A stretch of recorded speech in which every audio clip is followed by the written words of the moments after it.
You are watching part 2 of my concrete vanity build. To watch part 1, click the image above.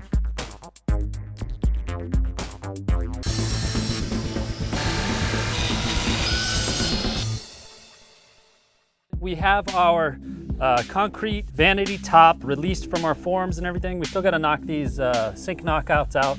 There's a few more bug holes than I was hoping for, but again, I equate that to the lack of vibrating that I was able to do. I kind of knew that was going to be the case, but overall it looks pretty freaking good. I'm really happy with it. So what I'm going to do first is I'm actually going to hit this whole thing here with some fine grit sandpaper. That's going to pop open any other remaining bug holes that I need to fill, and then I'm going to hit the whole thing with the slurry coat. Okay, I've got a slurry mix all put together. Again, I got this same place as I got all the other stuff, the Expressions LTD. It's a little slurry mix. All it is like a very fine concrete, doesn't have quite the aggregate and stuff in it that some of the other stuff does.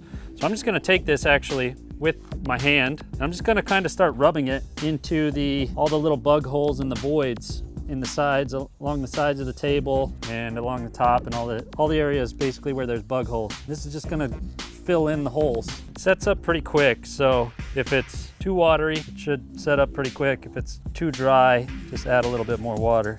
Some of your bigger voids, if you have bigger ones, they might take a couple coats. Come back by with a dry glove after it sets up a little bit and just kind of wipe everything down.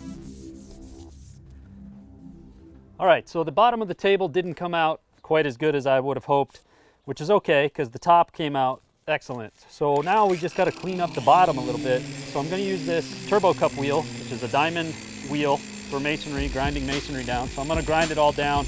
The vanity top base itself is a little uneven. I've got to get these sink knockouts out, which are kind of locked in concrete right now. I'm going to mix up some more concrete and fill in some of these voids in the front where it started to slump on me that I couldn't really do much about at the time. So now I can go back in and kind of fill it in and clean it up so that the bottom sits nice and level, and then we have a nice level surface on the top as well. I just want to clean it up, make it look nice, so it's nice on both sides and looks clean and professional.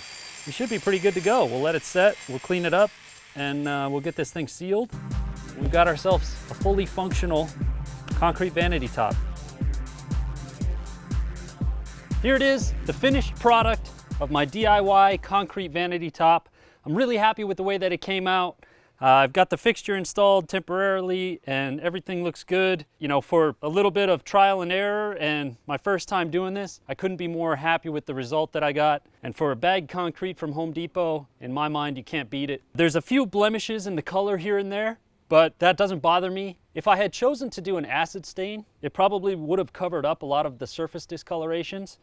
But I wanted to go with the raw concrete look, so I just sealed it with 3 coats of high gloss sealer and left it as the raw concrete. The discolorations don't bother me, but if you don't want any discolorations, an acid stain might be the way to go, because acid stain by itself is a little bit blotchy looking, so it kind of draws your eye away from any maybe little discoloration that you have from filling in a bug hole or something like that. I love the rough rock texture in the front and the sides. I think it came out great. If I had to pay to get one of these things made, I probably would have dropped at least a couple $1,000s. I was able to do this for a couple hundred. Now that it's all finished, I want to talk about some of the mistakes I made along the way, just in case you guys try to do this. Maybe you can avoid some of the mistakes that I made. The first mistake I talked about previously, and that was that my form didn't line up quite right. So when I vibrated it, it caused a lot of slumping. And so I had to fight with that, and then that left me with a few more bug holes than I wanted. You got to make sure that your form lines up perfectly so that when you vibrate it, you don't get the slumping and cause the problems that I had. You can fix it if it does get too many bug holes in it up front. I fixed mine. I think it looks great. So I'm sure you guys can do it as well. The slurry coat can really cover up a lot of blemishes that you might have. So I would suggest maybe purchase a slurry coat or something, or make your own, like the one that I got from Concrete Expressions. My second mistake involved the rubber knockouts for the fixture. These are supposed to be reusable, they're supposed to be salvageable. Obviously, these don't look like what I had installed earlier. I had to bust them apart to get them out. Unfortunately, I overlapped some of the concrete onto where the rubber knockouts were, so that I couldn't get a clean break to get the rubber knockouts out. I actually had to cut them in pieces and pull them out in pieces. Luckily, I had enough room to install my fixtures, So it wasn't that big of a deal at the end of the day, but it did cost me those rubber sink knockouts, which were a little bit expensive. I think they were about 30 bucks for the set of 3. So I was out 30 bucks by destroying them. The third big mistake I made involves the overflow. Normally a sink would have a hole somewhere in the back here, so when the water fills up to a certain level, it drains itself down into the pipe so that it doesn't fill up and overflow and cover your whole bathroom with water if you leave the faucet running. This does not have that. The mold that I purchased and the form that I built, I didn't include an overflow, and I didn't really think about it until after the fact. I should have thought about it in the planning phase and installed something or created something on my own, but I'm telling you guys about it now, so in case you go to try this, maybe you can come up with something that will work as an overflow, since the molds that they sell usually don't have overflows. An overflow helps with the glugging from when it drains so that the water doesn't burp as it drains because it has air. So it's yet to be seen as to whether or not this sink will do that glugging, burping, bubbling.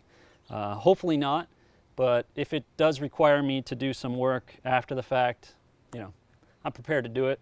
But other than that, I mean, the mistakes I made were very minimal, and I'm really pleased with the end result. Thank you guys so much for watching this video. I hope you enjoyed it, and I hope you learned something. But most of all, I hope it gave you the confidence to tackle your own DIY concrete project. I mean, if I can do it, you can do it too. If you did like this video, please be sure to hit that like button. It lets me know you guys care. Also, be sure to subscribe and comment down below if you want to see more content. And until next time, I will see you guys later. That's really all we can do on this right now. We got to let this set up. Okay, while our scratch coat dries, I've gone ahead and taken off our mantle, but not before I traced around where the mantle sits so that I know where I can put my concrete backer board around my firebox.